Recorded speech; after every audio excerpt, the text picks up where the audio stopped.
હાથી મસાલા present સ્વાદની પરંપરામાં હું નિકુંજ જોશી તમારું સ્વાગત કરું છું। મિત્રો, ખીજડીયા ગામના વાડીના રસોડામાં આજે આપણે બનાવીશું ઢોકળીનું શાક। જ્યાં મિત્રો તમારી ઘણી બધી ફરમાઈશો હતી અને ઘણા ટાઈમથી સતત મને તમે કીધું હતું કે ઢોકળીનું શાક બનાવો, તો ચાલો આજે એકદમ કાઠિયાવાડી સ્ટાઇલમાં બનાવીએ આપણે ઢોકળીનું શાક।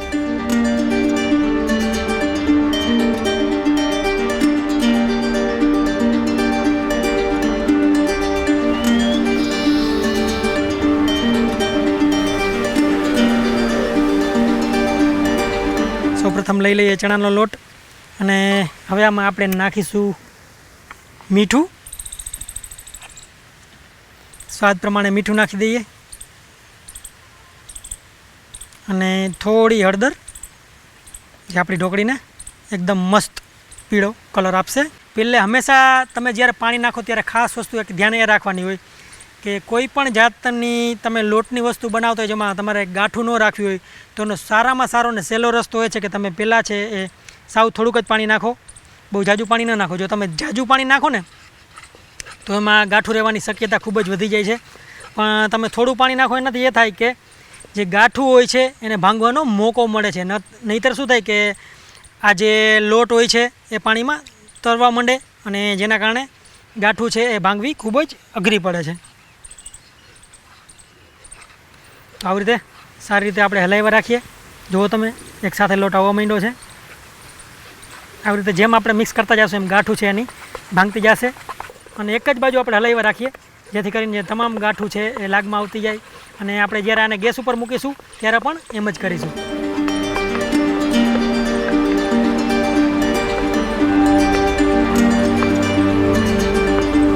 જો એકદમ સુંદર કલર આવી ગયો છે, એકદમ પીળો। આપણે થોડી હળદર નાખી છે, બહુ જાજી નથી નાખી કારણ કે ચણાના લોટનો બી ઓલરેડી લાઇટ પીળો કલર જ હોય છે।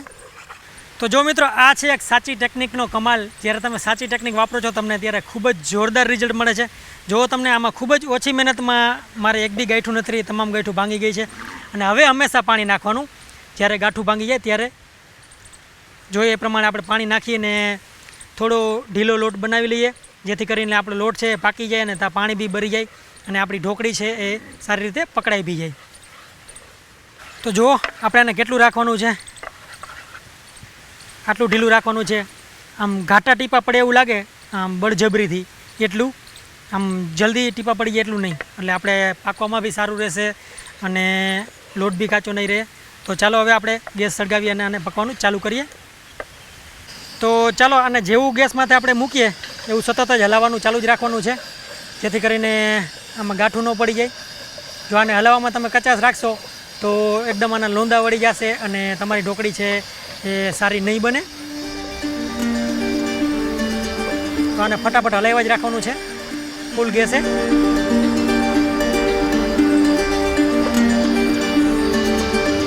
આવો મીંડો છે ત્યારે ગાંઠું જેવું દેખાય છે પણ આને સતત હલાવ્યા રાખજો જેથી કરીને ગાંઠો છે એ ભાંગા રાખે અને તમારો લોટ છે એ સરખી રીતે થઈ જાય।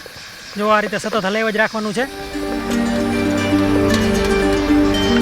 તો જો આ જેમ પાકવા માંડશે એમ એકદમ ઘાટું થતું જશે અને થોડું હાર્ડ બી થતું જશે હલાવવામાં। તો એ જ એની નિશાની છે કે પાકવા તરફ વળી રહ્યું છે અને હરવેરે તમારે જે થોડી ઘણી ગાંઠું દેખાતી હોય એ બી દેખાવાની ઓછી થવા માંડશે। આપણી ઢોકળીનું મિક્સર છે ઓલમોસ્ટ એકદમ હાર્ડ થઈ ગયું છે। તો આપણે છે ગેસ બંધ કરી દઈશું અને થોડીવાર માટે સતત હલાવ્યા જ રાખશું હજી, જેથી કરીને તમામ વસ્તુ છે હારે આવી જાય અને નીચે લઈ લે તો બી હાલે। હવે ગેસથી નીચે લઈ લ્યો અને પછી આવી રીતે થોડીવાર માટે હલાવ્યા રાખો। જો એક સાથે લોંદો આવી ગયો છે। તો ચાલો હવે આપણે એક બાજુ ડીશમાં થોડું તેલ લગાવી લઈએ અને આપણી ઢોકળીનું મિક્સર છે એ રેડી થઈ ગયું છે। એ ઠંડુ થાય એ પહેલાં આપણે જો આવી રીતે થોડું સાઈડમાં તેલ લગાવી લઈએ અને એને કાઢી લઈએ। અહીંયા જો આ રીતના આવી ગયું છે આપણું ઢોકળીનું મિક્સર। થોડું ગરમ છે એટલે ધ્યાન રાખજો, હળવાળ વાથેથી આને આપણે દબાવી દઈએ આ રીતે। જો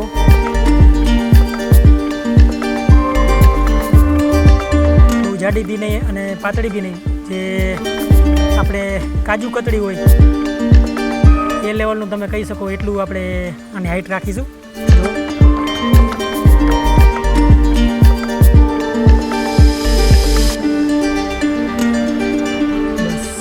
હાઈટ આપણે રાખીશું એની, અને એકદમ સારી રીતે આપણે આને આવી રીતે દાબડી લઈએ, જેથી આપણે આને ઢોકળી પાડીએ ત્યારે ખૂબ જ સારી એવી ઢોકળી પણ પડી જાય.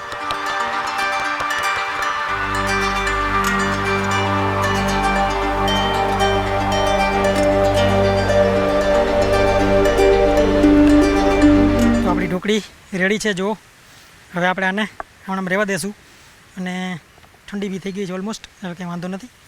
અને મિત્રો આ જે છે એને બી આપણે આમાં થોડું પાણી નાખી દઈએ, અને આપણે આને ગ્રેવીમાં વાપરી લઈશું. આ લોટનું જે મિક્સર વધશે એ આપણે ગ્રેવી ઘાટી કરવામાં વાપરી લઈશું. તો જો આપણું આ મિક્સર છે એ બી આપણે ગ્રેવીમાં વાપરી લઈશું, અને આને સાઈડમાં રાખી દઈએ. આપણી ઢોકળીને બી સાઈડમાં રાખી દઈએ, અને બીજી તરફ હવે આપણે જે દહીંનું મિક્સર છે એ બનાવવાનું ચાલુ કરીએ. તો સૌપ્રથમ આપણે દહીં લઈ લઈએ અહીંયા જો, અને હવે જે છે એ આપણે આના મસાલા નાખીશું. આમાં રહેશે મીઠું, સ્વાદ પ્રમાણે મીઠું, થોડી હળદર અને લાલ મરચું, અને સાથે સાથે થોડું ધાણા જીરું બી.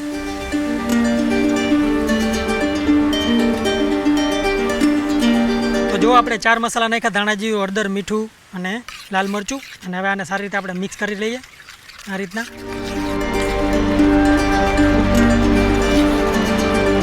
આમાં ખોદા ન રહે ત્યાં સુધી આપણે આને આવી રીતે હલાવતા રહીશું.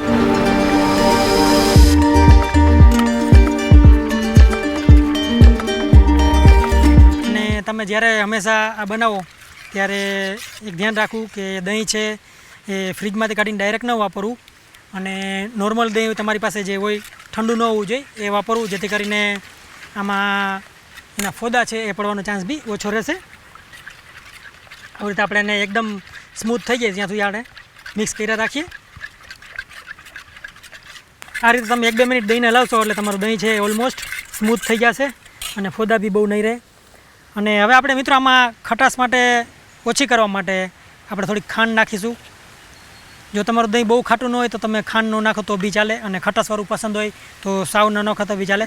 પણ ખાંડ આપણે મીઠું કરવા નથી નાખવાની, આ જે દહીંની ખટાશ છે એને બેલેન્સ કરવા નાખવાની છે. તો એ ખાસ વસ્તુ તમે ધ્યાન રાખજો. અને ફરી પાછું આપણે એને મિક્સ કરીએ, જેથી કરીને ખાંડ છે એ ઓગળી જાય. તો આપણું દહીંનું મિક્સર જે રેડી થઈ ગયું છે એને બી સાઈડમાં રાખી દઈએ. અને બીજી તરફ મિત્રો આપણે અહીંયા છે ને તેલ ગરમ મૂકી દઈશું. ચાલો થોડું તેલ બી ગરમ મૂકી દઈએ, અંદાજે 2 પાવરા જેટલું તમે કહી શકો, 2 થી 2.5 પાવરા જેટલું. અને ગેસ બી આપણે સાથે સાથે ચાલુ કરી દઈએ. જ્યાંથી તેલ ગરમ થાય ત્યાં સુધીમાં આપણી ઢોકળી છે એ તૈયાર થઈ જશે. અહીંયા તેલ ગરમ થઈ રહ્યું છે, અને હવે આપણી ઢોકળીને આપણે કાપી લેશું નાના ટુકડામાં. જો આ રીતે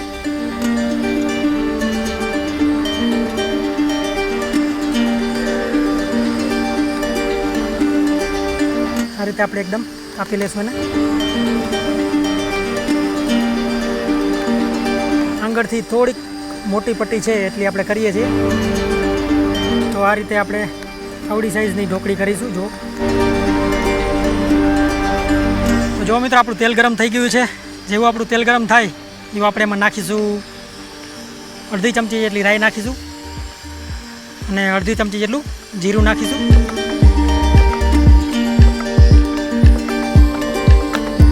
અને હવે સીધું જ મિત્રો જે આપણું દહીંનું મિક્સર છે એ આપણે નાખી દેવાનું છે, અને આને એક ધ્યાન રાખવાનું છે કે સતત હલાવ્યા રાખવાનું છે, જેથી આપણું દહીં છે એ ફાટે નહીં. જો આવી રીતે એકદમ સતત હલાવ્યા રાખીએ સ્પીડમાં.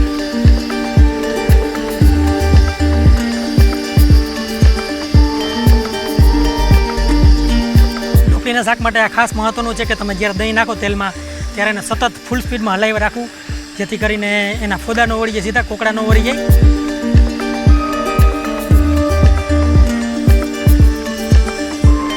આપણે એમાં ઓલરેડી બધા મીઠા અને મસાલા જે જોતા હતા એ નાખી જ દીધા છે. હવે ખાલી થોડું ઘણું જ બાકી રહેશે, બહુ જાજુ બાકી રહેશે નહીં.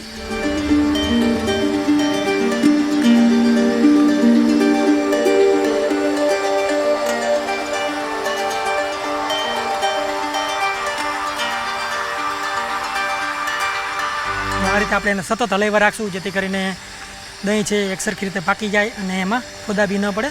અને ખાસ ગરમ ફૂલ થાય ત્યાં સુધી ધ્યાન રાખવાનું હોય છે, પછી કંઈ બહુ વાંધો નથી આવતો.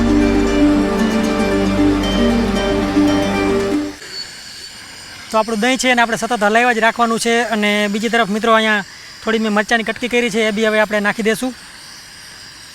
ઉપરથી નાખવાની છે, થોડું પાકી જાય આપણું મિક્સર પછી. અને આને સતત હલાવ્યા જ રાખશું આપણે.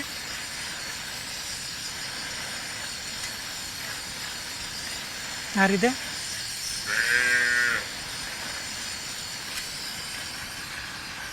અને હવે આપણે બીજી તરફ છે આદુ બી થોડું આપણે ખમણી લેશું આમાં. તમને જરૂરિયાત પ્રમાણે તમે આદુ નાખી શકો છો. જો તમને બહુ ભાવતું હોય તો થોડું નાખો, તો બી વધારે નહીં. આદુ કંઈ આમ એટલું ખરાબ વસ્તુ નથી, બહુ સારામાં સારી વસ્તુ તમે કહી શકો. તમને પસંદ હોય એટલું નાખી શકો છો આ રીતે.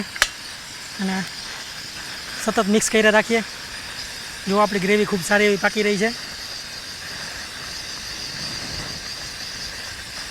અને હવે બીજી તરફ મિત્રો આપણે જે ઓલું મિક્સર વધ્યું હતું એ બી આપણે હવે આમાં નાખી દઈશું.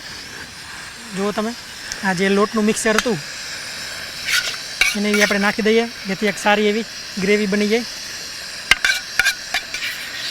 તમને પસંદ હોય તો નાખવું, ન નાખો તો બી કાંઈ જરૂરી નથી. તો બચ્યું છે એટલે એનો બે સારો યુઝ થઈ જાય અને ગ્રેવી બી સારી એવી થઈ જાય. અને ઓવરઓલ તમને જે આ શાક છે એ ખાવામાં મજા આવશે. કારણ કે જે નોર્મલી તમે દહીંવાળું બનાવો એના કરતાં થોડો આ લોટ પડશે, એના કારણે શાક છે એની તમને ક્રીમીનેસ આવશે, આમ સિલ્કી અને સ્મૂથ લાગશે. તો જો જે આપણું લોટનું જે બચેલું મિક્સર હતું એ નાખ્યા પછી આપણે થોડું પાણી બી નાખી દઈશું, જેથી કરીને આપણો લોટ છે એ અને દહીં અને બીજા બધા મસાલા છે એ સારી રીતે પાકી જાય. જો આપણે આને સતત સારી રીતે હલાવી જ રાખીએ છીએ અને આપણે જે ગ્રેવી છે એ સારી રીતે ઉકળી બી રહી છે. અને નિશાની આ રહી મારા શર્ટ ઉપર, સારા એવા ડાઘા થઈ ગયા છે. અને ગેસ છે એ થોડો ધીમો કરી નાખશું. અને હવે આપણે હળવે આ જે ઢોકળી છે એ નાખી દઈશું આવી રીતે જુઓ. અને આપણે આને થોડી વાર માટે બિલકુલ હળવા તાપમાં પાકવા દેશું. હવે બહુ કાંઈ હલાવવાની જરૂર નથી, કારણ કે હવે કોઈ ફાટવાની બીક રહેતી નથી, એટલે અને હલાવો નહીં તો એ ચાલશે, પણ આને નિરાતે પાકવા દેવાનું છે. તો જો આપણી શાક છે ઢોકળીનું ઓલમોસ્ટ રેડી થવા આવ્યું છે. ઉપરથી આપણે થોડો ગરમ મસાલો નાખીશું અને ફરી પાછું થોડું ધાણા જીરું નાખીશું. તો આપણા મસાલા પડી ગયા છે અને સારી રીતે હવે આને આવી રીતે હલાવી લઈએ અને બિલકુલ ધીમા ગેસે આપણે આને પાકવા દઈએ છીએ. જો તેલ ઉપર છૂટું પડવા માંડ્યું છે, હજી થોડું તેલ છૂટું પડે ત્યાં સુધી આપણે એને એમ રહેવા દઈશું.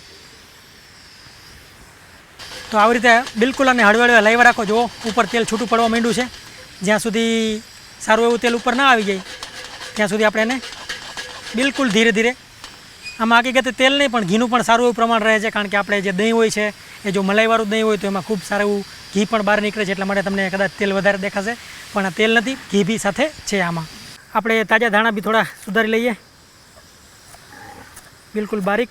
હંમેશા ધાણા છે એ ઉપરથી જ નાખવા, જેથી કરીને એનો જે મતલબ છે એ જળવાઈ રહે અને એની સુગંધ બી છે એ બી તમને આવે. તો જુઓ મિત્રો, હવે આપણું તેલ છે એ ઓલમોસ્ટ છૂટું પડી ગયું છે, એનો મતલબ કે આપણું શાક છે એ પરફેક્ટ પાકી ગયું છે. તો આપણે ગેસને બંધ કરી દઈશું અને એમનામ રહેવા દઈશું. અને ઉપરથી હવે હું થોડા ધાણા છે એ ભભરાવીશ આ રીતે, બિલકુલ સિમ્પલ અને સરળ ગાર્નિશિંગ. અને મિત્રો આપણું ઢોકળીનું એકદમ દેશી સ્ટાઇલમાં બનેલું કાઠિયાવાડી શાક છે એ રેડી છે. હવે સમય છે આને પીરસવાનો.